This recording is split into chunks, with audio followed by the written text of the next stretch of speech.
Velkommen til Impressis undervisningsvideo Prezi Basis. Jeg anbefaler, at når du tager det her videokursus, så stopper videoen undervejs og prøver tingene af i din egen Prezi. I den kommende time, der vil jeg lære dig alle de grundlæggende funktioner i Prezi. Så lad os se at komme i gang. Når du logger på din Prezi-konto, så vil du se, at den åbner i et skærmbillede, der ser nogenlunde sådan her ud. Du har en række forskellige mapper, der ligger herude i kanten. De Prezier, du allerede har lavet, eller eventuelt nogle af dem, som Prezi har lagt frem til dig til at starte på, de ligger herude. Og her er en knap, som starter en splinter ny Prezi op. Inden vi starter den nye Prezi, så lad mig lige sige et par ting omkring Prezis mappesystem, som er vigtigt at vide. Du starter en ny mappe ved at klikke hernede på New Folder, og så navngiver du mappen. Den kommer til at ligge i alfabetisk orden her. Prezier, som du gerne vil tilføje til en af mapperne, det gør du heroppe, når du muser hen over den Prezi, du gerne vil arbejde med, og klikker på mappe-ikonet der. Så får du lejlighed til at tilføje den til, hvilken mappe det nu skal være, eller flere mapper. Og det vil sige, at mappesystemet dybest set er et tagging-system. Du skal altså tænke dig godt om, hvis du sletter en Prezi, så vil den også forsvinde fra mapperne. Bare lige en ting at huske på. Når man starter en ny Prezi, så klikker man ikke underligt på denne her New Prezi. Da du arbejder i din browser, så tager Prezien lige et øjeblik om at loade op. Nu er den der. Og I kan se, at det første billede, man kommer ind på, er en række af Prezis egne skabeloner. Lidt forskelligt at vælge imellem. Der ligger flere under knappen More. Der. Det er en god idé at prøve at åbne et par af de her templates, for at se, hvordan de er bygget op. Når du skal i gang med at lære Prezi, så er det en god idé at starte hernede. Klik på Start Blank Prezi. Sådan her. For at vise jer, hvordan brugerinterfacet i Prezi ser ud, så hopper jeg lige tilbage til den Prezi, vi begyndte på. Sådan her. Allerførst så lad mig vise jer et par vigtige knapper, der ligger herude til højre. Der er et par zoom-knapper nederst. Og så er der herude den lille Show Overview-knap, den med det lille hus på.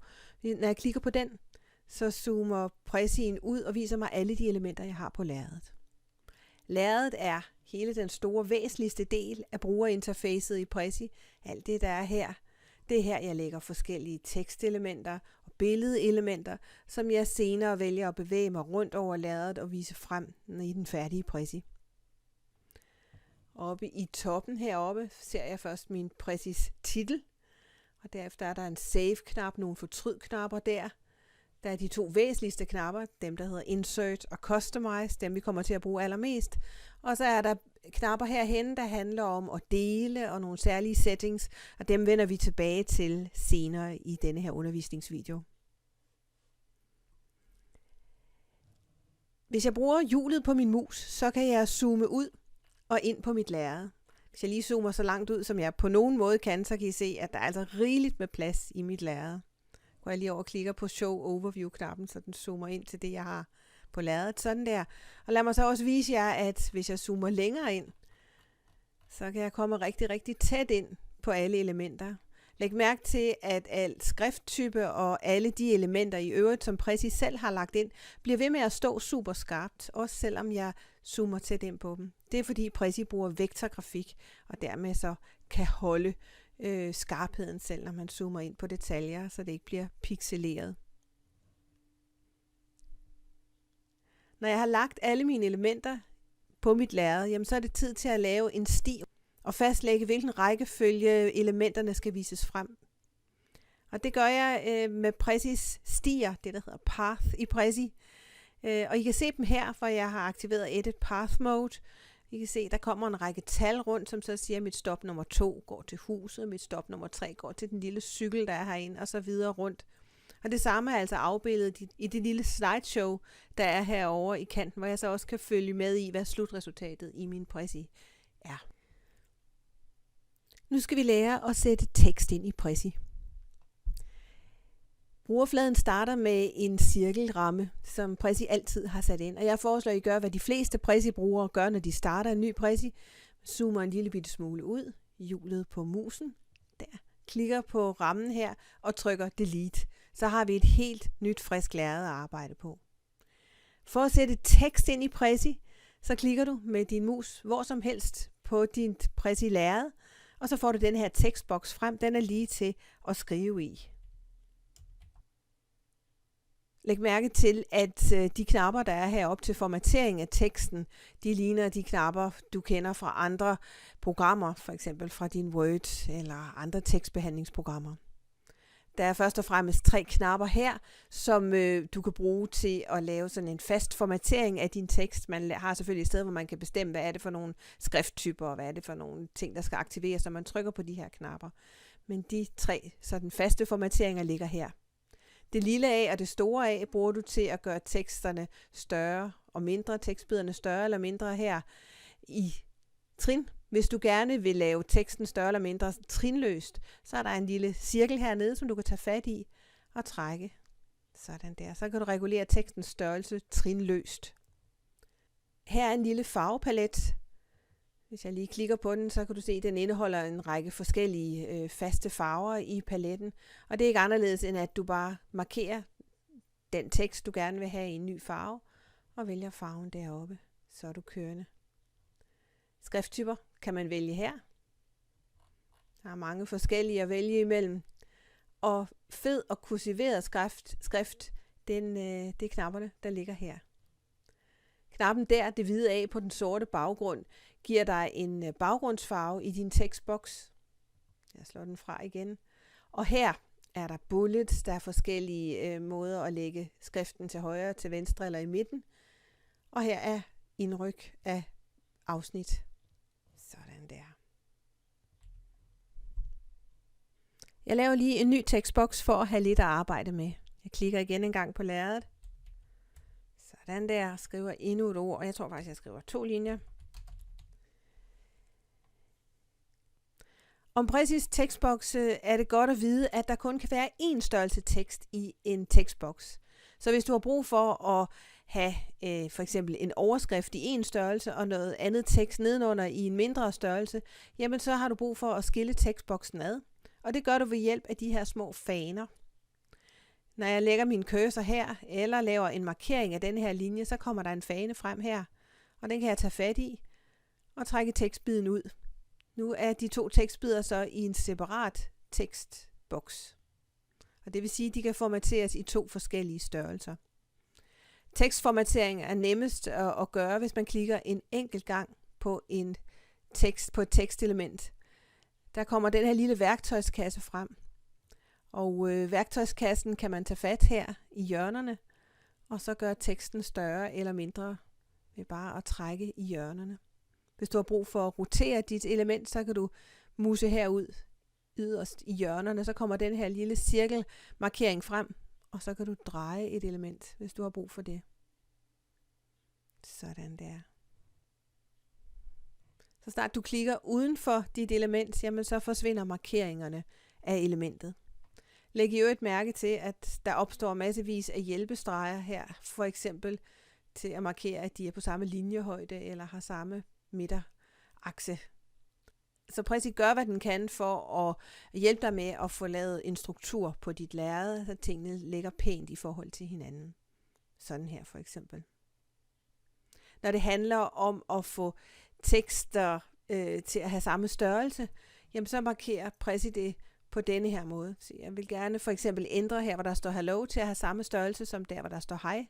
Så klikker jeg en enkelt gang på mit tekstelement, så kommer værktøjskassen frem, så tager jeg fat ind i en af hjørnerne, og så kan I se, hvis jeg zoomer lidt ud her, så kan I se, at det øjeblik, hvor der, hvor der står hello, når præcis samme størrelse som der, hvor der står hej, så opstår der denne her blå markering rundt omkring hej-ordet, som dermed siger, at nu er de 2 tekstelementer lige store. Sådan der. Den nemme måde at flytte tekstelementer på, er sådan set bare at klikke og holde og flytte tekstelementet. Eller du kan vælge at bare klikke en enkelt gang på elementet, Og så tage fat i den lille håndmarkering, der er der i midten. Så kan du flytte teksten på den måde. Sådan der. Nu skal jeg lære dig at indsætte billeder i Prezi. Det foregår heroppe ved Insert-knappen. Du klikker en enkelt gang. Og den første mulighed her er Image, indsæt billede. Der klikker jeg. Og så kan I se, der åbner en lille undermenu herovre i højre side. Der er 2 måder at indsætte billeder i Prezi på. Den første er at klikke på Insert Files. Der. Så kan jeg så kigge ned i på min egen computer eller på min egen server. Og gå ned og noppe et billede derfra og sætte ind på mit lærred. Klikker bare og vælger åbn eller indsæt. Hvis jeg foretrækker det, kan jeg bare trække billedet ind på lærredet, som end også fra en webside, hvis det er nødvendigt. Så er billedet inde, og den åbner med værktøjskassen åben, kan I se. Altså her kan man trække igen i hjørnerne for at ændre billedstørrelsen. Man kan rotere billedet ved at tage fat i denne her lille cirkelmarkering der. Og oppe i toppen af tekstboksen er der nogle forskellige værktøjer til at bearbejde billedet med. Replace, udskifter billedet med et andet billede, men på præcis samme placering. Crop image, åbner nogle beskæringshjørner, sådan at jeg kan beskære billedet på denne her måde, på den måde få et kvart æble. Sådan der. Prezi husker det oprindelige billede, så det er bare at markere billedet en gang til, klikke på Crop Image, og så trække markeringshjørnerne ud til det oprindelige billede, hvis jeg nu gerne vil vise det igen. Her er lidt billedbearbejdningsværktøjer, Image Effects. Her er en mulighed for at lægge billedet op i sit eget bibliotek, det Prezi kalder Favorites, og her kan du slette billedet. Det var den ene måde at lægge billeder ind i Prezi. Og den anden måde at lægge billeder ind i Prezi, det er ved at lave en direkte billedsøgning ude i Google Images. Jeg bliver i frugtskoven her og skriver banan. Sådan der. Det er et helt almindeligt Google søgefelt, det her. Jeg klikker på søgeikonet her og får en række resultater frem. Den skal lige. Her er resultaterne. Og billederne er lige til at gribe fat i her og trække over på lærredet. Sådan der. Hvis du gerne vil sikre dig, at de billeder, du får ind på dit lærred, ikke er afgiftsbelagte, så er der et lille trick til dig her. Hvis du klikker på den lille bitte trekant, der er der i hjørnet af søgefeltet, så kan du sætte et flueben der. Det filtrerer søgeresultatet, sådan at det kun er billeder, der typisk er gratis til brug kommercielt, der kommer frem. Men altså, der gives jo ingen garantier, så tjek det heller lige selv også.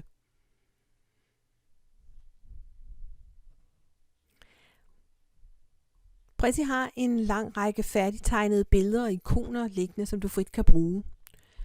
Jeg klikker under Insert og går ned og vælger Symbols and Shapes her.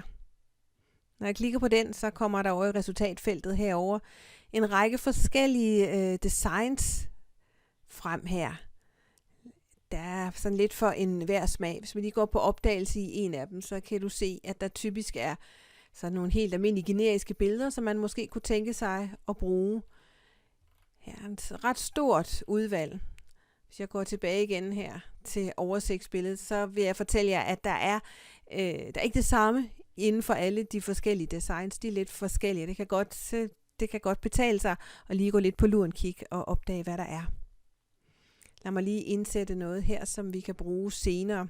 Jeg snupper en sommerfugl ind over her. Sådan der. Og trækker bare hen på lærredet. Og gør stor nok. Sådan der. Tilbage. Hvis jeg klikker tilbage, kommer jeg tilbage til oversigtsbilledet igen. Og her kan I se, at det nederst til højre, når jeg klikker på Shapes, så er der sådan 3 forskellige helt almindelige geometriske figurer, som man også kan nuppe og trække over på sit lærred, hvis man har brug for det. For eksempel til at lave et flow-diagram eller noget andet systematisk. Igen, så kan jeg bearbejde størrelsen, og jeg kan også ændre farve på det. Der er farvepaletten deroppe. Sådan der. Formatet kan jo også ændres. Det kan jeg lige så godt vise jer. Se her, man kan tage fat ud i kanten af trekanten her, og dermed gøre den mere spids. Sådan der. Nu har du fået lagt nogle forskellige elementer på dit lærred, Og der er lige et par tricks, jeg skal vise dig, inden vi går videre. Noget, der handler om at gruppere og også at lægge tingene i lag. Indtil nu, så har vi brugt i Prezi, at man dels bare klikker en enkelt gang på lærredet for at få en tekstboks frem. Hvis man klikker en enkelt gang på et element, sådan der, så får man værktøjskassen frem. Det er med de forskellige knapper oppe i toppen.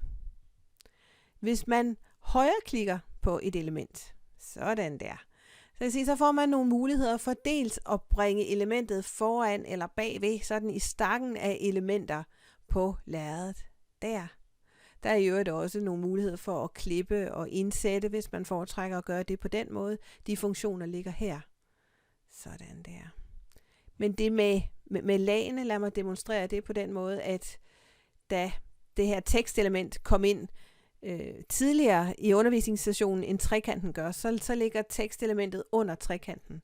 Har jeg brug for, at tekstelementet skal ligge oven på trekanten, jamen så højreklikker jeg på tekstelementet og siger bring to front, der. Så har jeg ændret dens placering i lagene. Det kan også være, at du senere får brug for at arbejde med at gruppere elementer, altså for at kunne lave nogle permanente grupper af elementer, så du kan ændre deres størrelse eller placering samlet.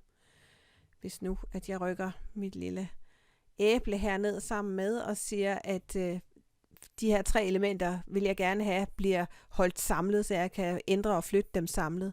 Så holder jeg min shift-knap nede, placerer musen op i en af hjørnerne og trækker og markerer alle elementerne. Husk at gøre dig umage for lige at få alle elementerne med. Sådan der. Så kan I se, nu har jeg markeret alle 3 elementer, og kan så klikke herop på Group. Så er de så, når jeg forsøger at flytte dem, eller måske ændre størrelse på dem, nu alle sammen til at bearbejde samlet. Du kan selvfølgelig opløse gruppen igen. Klikker bare på knappen heroppe, Ungroup.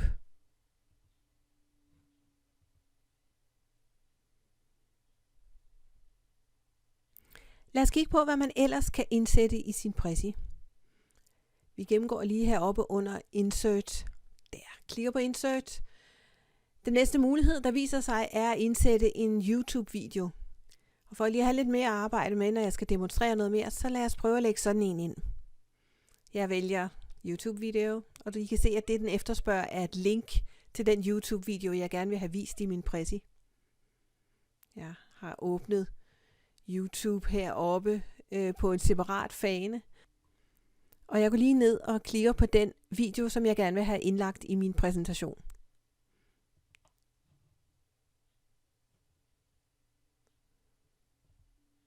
Den annonce, der bliver vist i begyndelsen af den her video, kommer ikke med over i min Prezi. Det er det link, jeg gerne vil have fat i, det der ligger heroppe øverst i YouTube, så det kopierer jeg, Ctrl+C, og lægger ind her. Sådan, trykker Insert, og så kan I se, at den video, som jeg valgte for et øjeblik siden, jamen den bliver så indlagt her i en lille player. Det betyder selvfølgelig, at den kun kan afspilles, når jeg er online. Det her er jo ikke et upload af en video. Det er et vindue ned til YouTube, hvor igennem så videoen afspilles. Og det er vigtigt at huske, at skal du være offline, når du præsenterer, jamen så skal du sørge for, at din video er uploadet som fil og ikke via YouTube. Det var Insert fra YouTube. For at gå længere ned ad listen her, jamen så ligger dit eget personlige bibliotek et sted, hvor du kan gemme dine egne ting fra din Prezi, som du gerne vil genbruge igen. Det kunne være et flow-diagram eller nogle billeder, som du synes er specielt gode. Billederne kommer til at ligge her i det bibliotek, der hedder Favorites. Man får adgang til det herude i kanten, lige til at trække elementerne over med. Og den måde, du lægger elementer i dit favorite-bibliotek, det er, at du markerer shift-knappen nede og markerer sådan der, shift-knappen nede og markerer de elementer, som du gerne vil gemme op i dit bibliotek, og trykker på favorite der. Så rykker den så over, og næste gang du åbner dit favorite-bibliotek, så ligger de elementer, du netop har lagt derop, der også hvis du åbner en frisk ny Prezi og skal arbejde og hive ting ned fra biblioteket der. Det var favorites. Under layouts finder du en række færdigtegnede strukturer, som er gode at genbruge i en Prezi.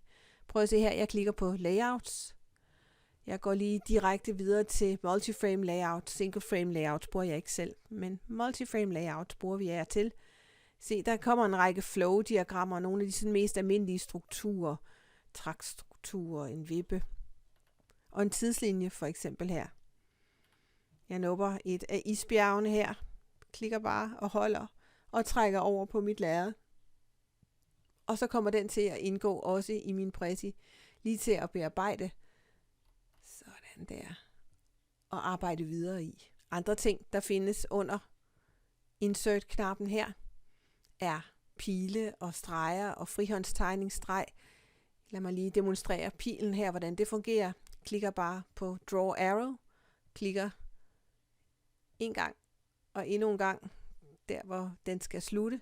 Sådan her. Og så kommer pilen ind. Du kan ændre pilens farve, hvis du har brug for det. Du kan ændre pilens tykkelse. Sådan der. Hvis du har lyst til det. Og længden af pilen, det arrangerer du simpelthen ved at tage fat i en af de blå firkanter her. Sådan der. Man kan også tage fat i midterfirkanten og få pilen til at være buet. Der. Vi går videre under Insert, bare lige for at vise, at hvis man har brug for at indsætte musik, en helt musikfil for eksempel i baggrunden af præsentationen, jamen så er det her, den indsættes. Har du brug for at koble musik til en af stoppene på din sti, så er det denne her. Har du brug for at uploade en pdf eller en video som fil, det ligger her. Og den sidste mulighed, der er inde under Insert, det er at indsætte slides fra en PowerPoint. Så uploader du PowerPointen via den knap her, og får PowerPointen liggende som en lang række slides herude til højre, hvor du så kan hive slidesene ind og lægge i din Prezi. Det var det, der var på Insert-knappen.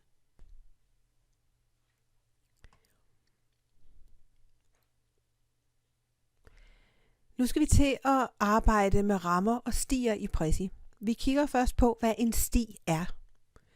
For lige at kunne arbejde lidt på mit lærred, så lukker jeg her. Layout bliver væk. Sådan her.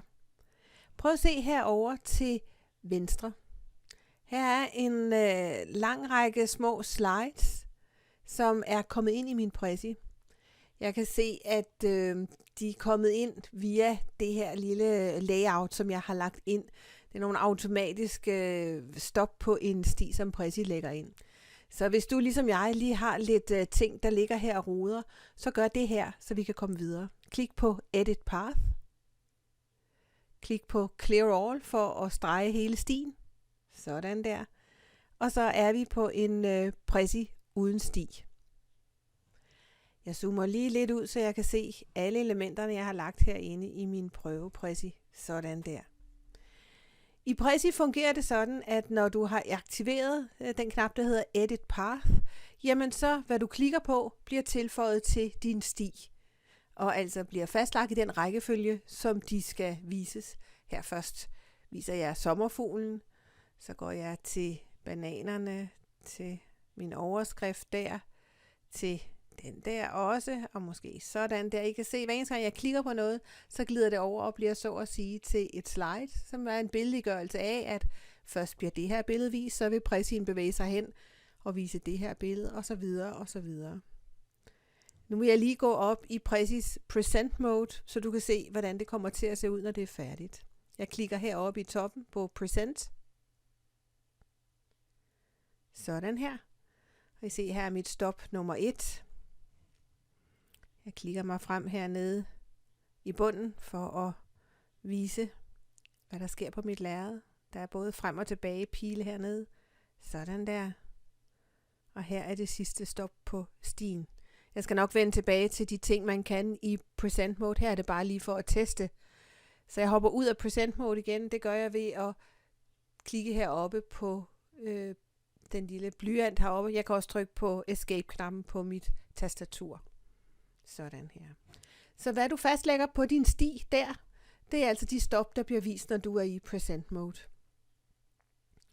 Lad os for eksempel tage det sted her med æblet. Prøv at se det lille slide, der er her. Der kan man se, der kommer en lille bit smule af trekanten med, også i det, jeg viser æblet. Og det vil jeg gerne have mere kontrol over.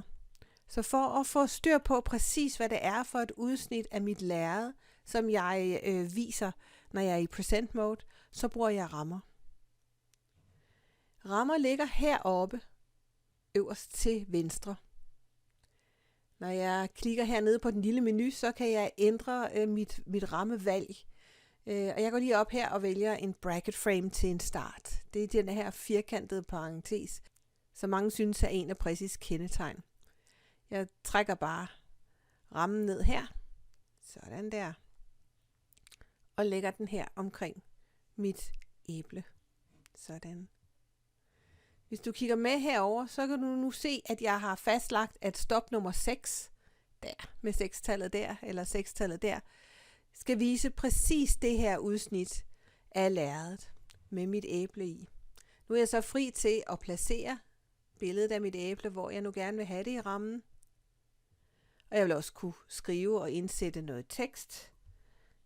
Æble, det er, hvis jeg nu kan stave det rigtigt, det er, hvad jeg kan finde på. Sådan her. Jeg gør teksten lidt større. Sådan der. Det vil sige, at det, at stoppet går til rammen, gør, at det lige præcis er denne her del af lærredet, der bliver vist, når vi er i present mode. På den måde har jeg kontrol over, hvor meget luft der er omkring et enkelt billede, til forskel til her ved stop nummer 5, som går til selve billedet af æblet, hvor Precis så vil zoome ind og bare lægge sig så tæt på æblebilledet som overhovedet muligt. Så rammer bruger vi altså til at bestemme, hvilket udsnit af lærredet vi gerne vil have vist. Lad os gå op i present mode igen og se, hvordan det ser ud.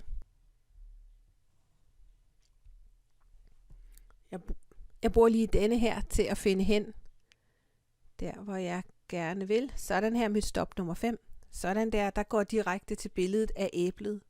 Og mit næste stop nummer 6, går så ud og får hele den her bracket frame med i stoppet. Jeg hopper lige ud af present mode igen. Sådan der. Se her. Hvis jeg nu vælger mig en af Precis andre rammer, den der hedder Invisible, den usynlige ramme, og trækker den ned, så vil også den ramme blive tilføjet til stien. Sådan her. Og jeg kunne bruge det, at stoppet går til præcis rammen, og det udsnit rammen angiver her, til at lave en indzoomning på mit lærred. Lad os se det igen i present mode. Min stop nummer 6 var den, der gik til mit lærred. Og den næste er den lille usynlige ramme, som jeg har lagt nede over æget. Sådan der. Så jeg hopper lige ud af present mode igen, bare for at du kan se, hvordan det så ud oprindeligt. Stop nummer 6 viser altså det store udsnit af lærredet, og stop nummer 7 er nu defineret til bare at gå ind og zoome ind på æget.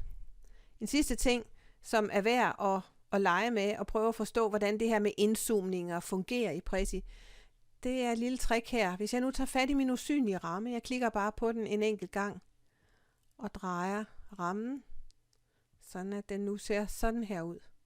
Det vil have betydning for, hvordan Prezi bevæger sig hen over lærredet.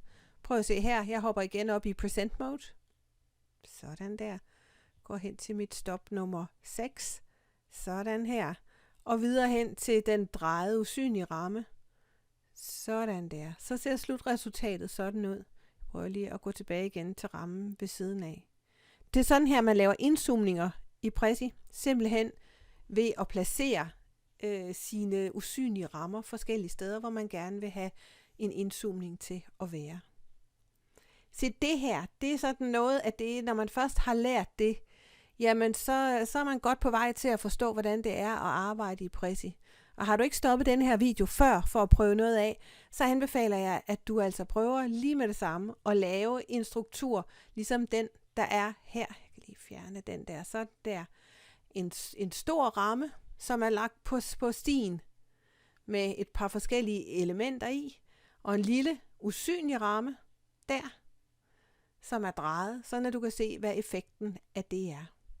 Husk, at alle rammer, dem trækker du ind heroppe fra, og at rammetypen, den vælger du på menuen her.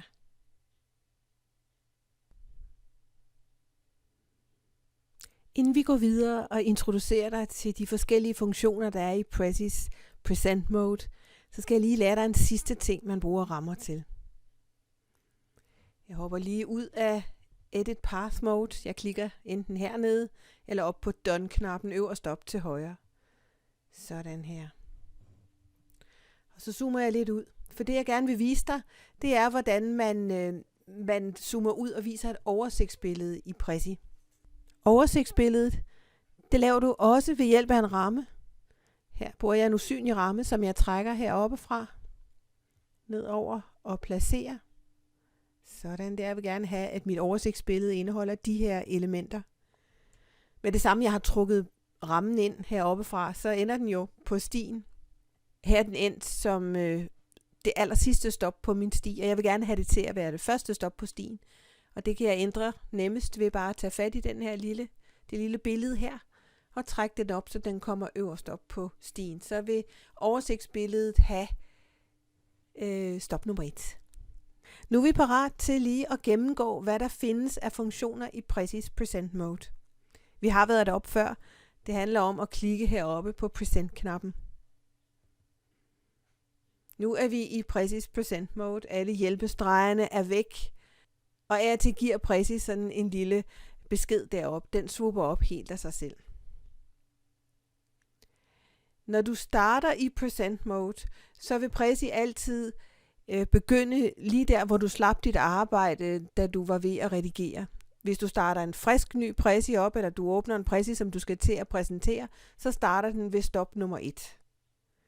Den nemmeste måde at orientere sig i sin Prezi, det er at muse herned i bunden af skærmen, og så tage fat i den her lille blå cirkelmarkering der. Du kan se, som jeg trækker den hen over tidslinjen, jamen så vil den også vise de her små billeder af, hvordan de enkelte stop ser ud på. Så det er en god måde at skulle orientere sig i sin Prezi på. Som jeg sagde tidligere, så kan man bevæge sig frem og tilbage gennem sin Prezi ved at klikke på pileknapperne her. Du kan også bruge pileknapperne på dit tastatur, eller du kan bruge en fjernbetjening, hvad du nu foretrækker. I Present Mode, der findes stadigvæk de knapper herude, dels til noget zoom, og dels den der hedder Show Overview. Så selvom jeg er i Present Mode, så kan jeg godt af mig selv frigøre mig fra stien og gå ud og vise et oversigtsbillede.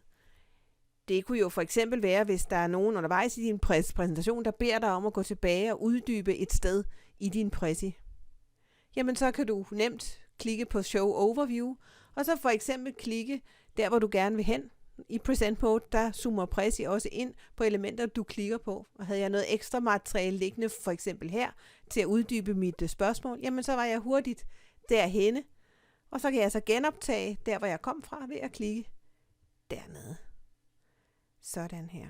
Der ligger masser af muligheder i et Prezi-design til at udnytte det her med, at man kan være på stien, og derefter frigøre sig fra stien, og så hvorefter man så kan komme tilbage på stien igen.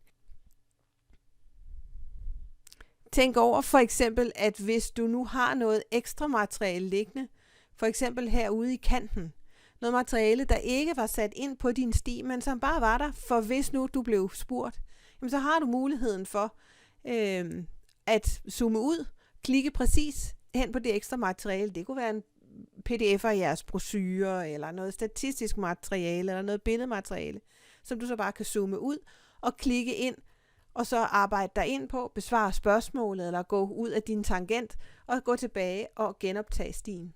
Hvis jeg ved, at jeg vil tilbage til lige præcis det her sted på stien omkring æblet, så kan jeg også bare klikke på min ramme, sådan der, og så kommer jeg hen, og så har den opdaget, jamen så er jeg tilbage på stien igen. Sådan her. Hvis du har brug for, at din Prezi skal køre automatisk frem, for eksempel et eller andet, der skal vises i et loop, det kunne være på en messe eller som baggrund i løbet af en pause, jamen så er der en lille funktion hernede, der hedder Autoplay. Hvis jeg klikker lige en enkelt gang på den, så kan du se, at jeg kan vælge at sætte skiftene fast til at være hver 20., hver 10. eller hver 4. sekund. Og det afvikler altså præcien automatisk, så den kommer hen til slutningen, så starter den forfra igen. Hvis jeg skal ud af Present Mode, så klikker jeg på blyanten her, eller jeg trykker på min Escape-knap på tastaturet. Sådan. Så er jeg tilbage igen. Nu gennemgår jeg, hvordan man ændrer farver og fonte i Prezi. Alt det sker på knappen heroppe. Customize. Hvis jeg klikker på den, så åbner der sig en menu herude i kanten. Menuen giver en række muligheder for at bestemme baggrundsfarve, fonte og den slags. Så der er et par smarte ting der i også, som jeg løber igennem her. Første mulighed er at vælge en anden baggrundsfarve, end den man har lige nu. Min er hvid. Hvis jeg klikker på paletten her, så kommer der sådan en lille hurtig palet med andre farver, jeg kan lægge ind over. Jeg går lidt lyseblåt, og I kan med det samme se, at den lyseblå farve bliver lagt på lærredet. Sådan der. Ønsker jeg den ikke, så kan jeg bare gå tilbage til hvid igen. Sådan. Der er også mulighed for at indlægge et baggrundsbillede fast i Prezien. Det uploader du her. Vi går ned over hele den her sektion af Customize-menuen. Der er en række færdigtegnede farver og fonte-temaer, som er lige til at lægge ind over Prezien. Her. Jeg prøver med Racing-temaet. Sådan her. Og I kan se, at det ændrer både mine skrifttyper, og de ændrer baggrundsfarverne, ændrer rammefarverne også. Jeg hopper lige tilbage til de originale farver. Der. Et lille tip til dig, når det handler om farver og fonte, det er de her små farveforløb, der ligger i bunden af hvert tema. Jeg hopper ind i en ny farve her. Lad os hoppe ind i den, der hedder Igloo. Bare lige for at vise jer, at de små farver, der ligger hernede i bunden, det her lille blå farveforløb, det kan man også udnytte. Hvis jeg nu tager en af mine shapes ind her, kan I se, at så bliver der lagt de her temafarver, som lå i bunden af farvetemaet. De bliver lagt ind fast her, så der er lidt flere farver at vælge imellem, og nogle gange nogle farver, som oftest farver, som passer godt sammen. Jeg ruller længere ned, herned til Your Themes, og ned under den, jeg skal nok vende tilbage til Your Themes, ned under den, til den, der hedder Advanced. Her kommer man ind i en sektion af Prezi, hvor man præcis kan vælge, hvad er det for nogle farver, man gerne vil have ind, og man vælger dem og bestemmer dem på RGB-kodeniveau. RGB-koder er farvekoder. Du kan få dem fra din grafiker, hvis du ikke lige har dem på hånden selv, eventuelt jeres virksomhedsfarver, hvad I nu har brug for. Og det er sådan nogle 3-cifrede koder, der man kommer ind her, for lige præcis at vælge, den nuance er gul, eller den nuance er blå. Hvis du tænker, at det her det er for langhåret, og så er der altså en nemmere indgang denne her vej. Hvis du klikker ned på den lille knap dernede, der hedder Wizard, sådan, så får du sådan en 3-steps guide, der kan tage dig igennem alle de beslutninger, du har brug for omkring farver og fonte i din Prezi. Her først baggrundsfarven, som du kan vælge. Her er der så muligheden igen for at uploade et baggrundsbillede. Hvis du er i den gratis udgave af Prezi, så har du ikke adgang til hverken den her mulighed eller den næste, den der handler om at indsætte jeres eget logo i Prezien. I den gratis udgave, der vil Prezis logo altid ligge fast hernede i hjørnet. Men hvis du betaler for Prezi, så kan du få mulighed for at sætte jeres eget logo ind her, fast nede i venstre hjørne. Når jeg har valgt min baggrundsfarve, så hopper jeg videre i guiden, klikker på Next. Her har jeg mulighed for at vælge fonte. Måske kan du huske fra vores tekstbokse, at der var de her 3 knapper, title, subtitle og body. Og det er her, man fastlægger, jamen, hvad er det for nogle fonte, og hvad er det som udgangspunkt for nogle farver, man godt vil have ind på de 3 knapper. Klikker du her, så kan du se, at der er en lang række forskellige fonte at vælge imellem. Alle de her fonte er free fonts, så det vil sige, de fonte, du er vant til at se fra din Windows eller din Mac, de ligger her ikke. Men der ligger sørme nogen, der ligger meget, meget tæt på. For eksempel Heuristica svarer til Helvetica. Prøv at se, om ikke der er nogen af dem, du kan bruge. Hvis I er en større virksomhed, en større organisation, så kan man naturligvis få Prezi til at uploade præcis jeres fonde til jeres brugergruppe. Men her er der i hvert fald noget at vælge imellem. Lad mig prøve at vælge noget, der ser lidt anderledes ud. Jeg vælger denne her lidt håndskrevne til min title. Til denne her, så vælger jeg den der og den der. Og I kan se, de slår igennem heroppe i eksempelfeltet. Og til body, ja, vi kan også gå op og vælge den, der næsten er Arial. Den, der hedder Arimo. Der. Sådan der. 3 forskellige fonde. Hvis jeg som udgangspunkt skal bruge denne her i en rød farve, for eksempel, jamen så kan jeg gå ind og vælge den rød som udgangspunkt. Du kan altid ændre farverne på enkelte stykker tekst inde i din tekstboks. Når jeg er tilfreds med, hvordan det her det ser ud, så hopper jeg videre af Next-knappen der. Her har jeg så mulighed for at vælge farverne på mine rammer og på mine pile. Cirkelrammen, den synes jeg skal have en frisk grøn farve der. Og min firkantede rammer, det er bracket frame, den der, og så den, der hedder rectangle frame. Sådan en der. Den der er en rectangle frame. Dem synes jeg skal være den lysegrønne farve der. Sådan. Og markeren, det er den her transparente overstregningsfarve, som man også kan bruge til lidt frihåndstegning. Jamen, skal vi ikke gå med en pink til den? Sådan der. Når jeg er færdig med mine valg, så trykker jeg Done. Sådan der. Og så slår de her farver igennem på mit lærred. Hvis jeg nu har lavet et farvevalg her, som jeg synes er så godt, at jeg vil genbruge det, eller som måske indeholder min virksomheds- eller min organisations designfarver, så er der et godt tip, som handler om, at så kan man trykke på knappen hernede, Save Current Theme. Der. Så gemmer den lige præcis den her samling farver og fonde, sådan at du kan næste gang du åbner en frisk ny Prezi, så gå ned og klikke her, så får du de samme farver og fonde på her. Inden jeg går videre, så skal jeg lige tilbage til en hvid baggrundsfarve, som må ligge der. Sådan der. Så er vi kørende igen. Jeg lukker lige menuen heroppe. Sådan der.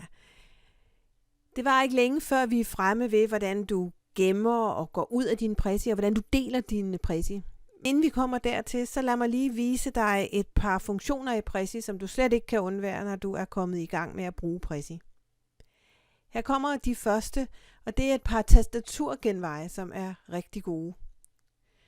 Af og til, hvis jeg lige zoomer ind på vores lille ramme her, af og til så har man brug for at bearbejde rammerne uden at bearbejde indholdet. Typisk så vil du hurtigt finde ud af, at når man klikker på en ramme for at gøre den større eller mindre, så følger indholdet med. Vi plejer at sige, at rammerne har ejerfornemmelser over for det, der er indeni. Sådan er det bare. Du kan regulere rammernes størrelse ved at tage fat herude i kanten, uden at påvirke indholdet. Sådan der. Men hvis du gerne vil have fat i rammen, uden at have fat i indholdet, så brug din Alt-tast. Hold Alt-tasten nede, klik, og så er du fat i rammen, uden at bearbejde indholdet. Den bruger jeg rigtig meget. En anden ting, som jeg bruger rigtig, rigtig meget, når jeg arbejder til hverdag i Prezi, det handler om at skulle kopiere elementer, så jeg har et duplikat af dem. For eksempel, nu kan vi bruge rammen her igen. Hvis jeg gerne vil have en nøjagtig kopi af denne her ramme, måske endda bare en kopi af rammen selv, uden indholdet, gerne have en præcis samme størrelse, så holder jeg først min Alt-knap ned for at vælge kun rammen. Der var den. Og så bruger jeg tastaturgenvejen Ctrl-D. Så laver den en ramme præcis samme størrelse ved siden af.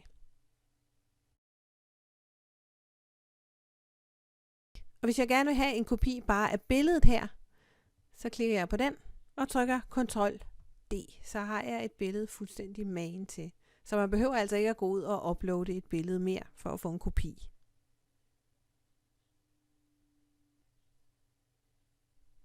Lad mig så vise dig, hvordan du fader elementer ind i Prezi. Du kender det fra PowerPoint og Keynote, at du har et slide, hvor du klikker noget tekst ind, for eksempel en linje ad gangen. Det kan man selvfølgelig også gøre i Prezi.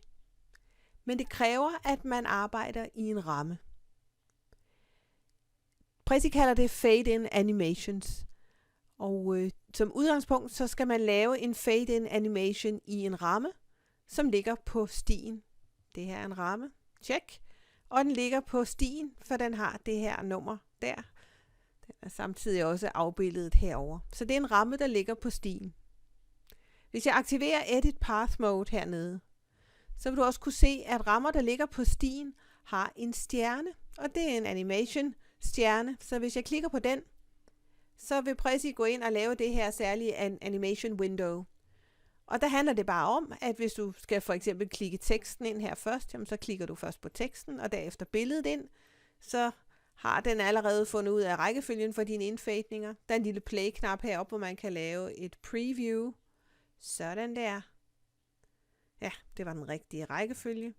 Du kan selvfølgelig muse hen over et tal og slette indfædning, hvis du gerne vil have det. Og der er en reset-knap herovre, hvis du vil slette en hel række af fade-ins. Men her har de altså fået en stjerne hver, og jeg trykker Done.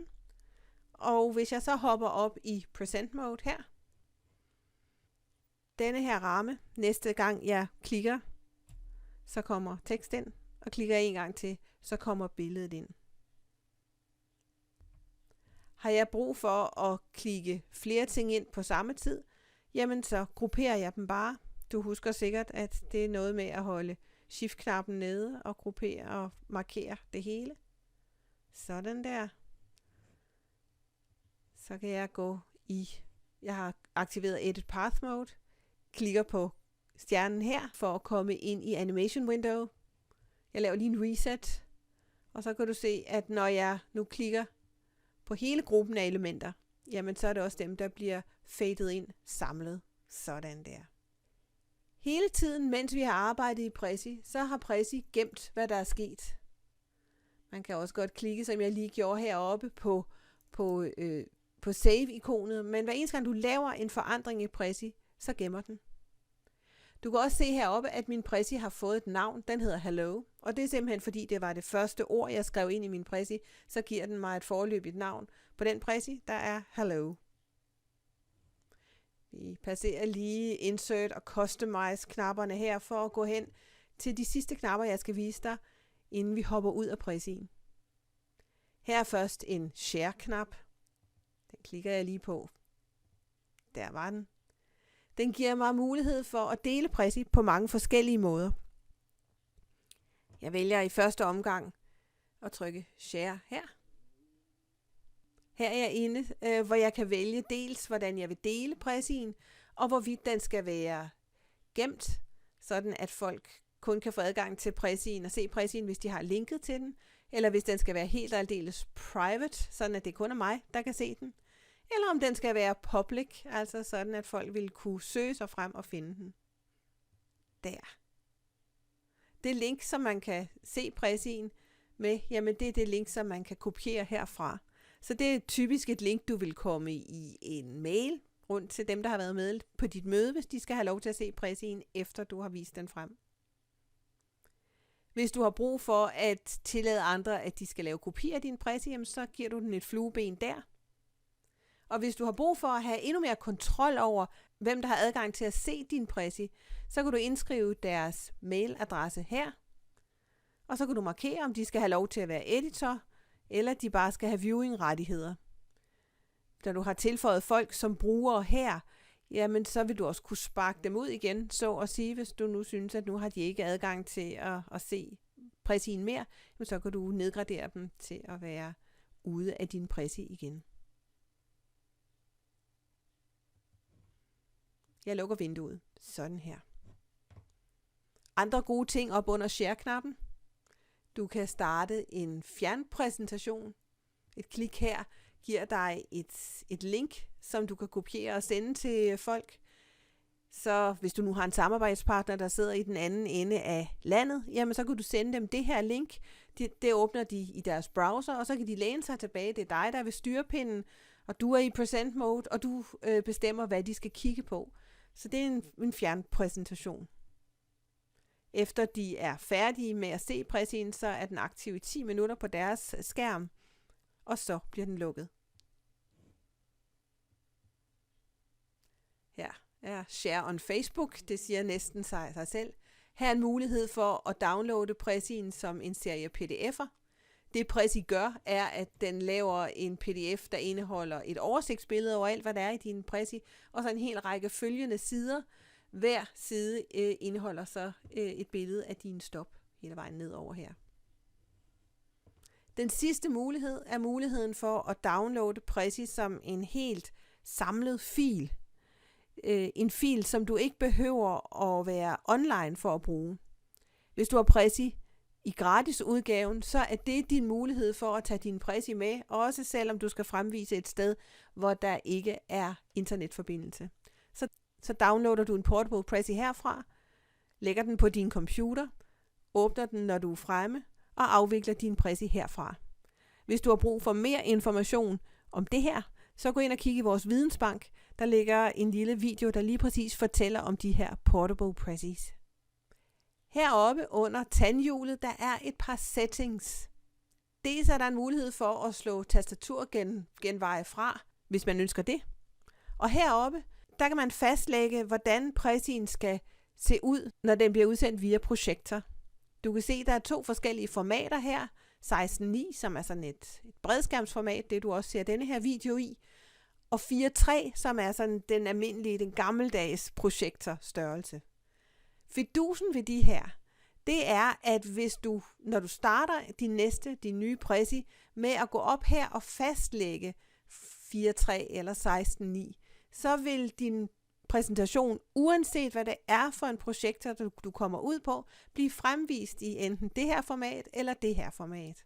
Og hvad der næsten er endnu smartere, det er, hvis jeg nu vælger denne her 16:9 der, så vil alle de rammer, som jeg trækker ned her fra mine rammer, sådan her, helt af sig selv have 16:9 formatet. Det her med at vælge screen ratio sikrer, at det du lægger i en ramme, er præcis det, der bliver vist i din Prezi. Jeg bruger det altid og kan kun varmt anbefale det. Også det her kan du læse mere om i vores vidensbank. Nu er jeg færdig med min Prezi. Måske skulle jeg lige komme af med rammen ved at fjerne den der. Sådan. Og jeg klikker på Exit-knappen heroppe for at komme ud af Prezien.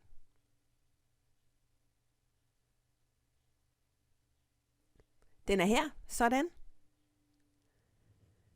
Her igen går nogle af knapperne og nogle af funktionerne inde fra Prezien igen. Man kan lave remote presentation herfra. Man kan downloade denne her portable Prezi på denne her knap.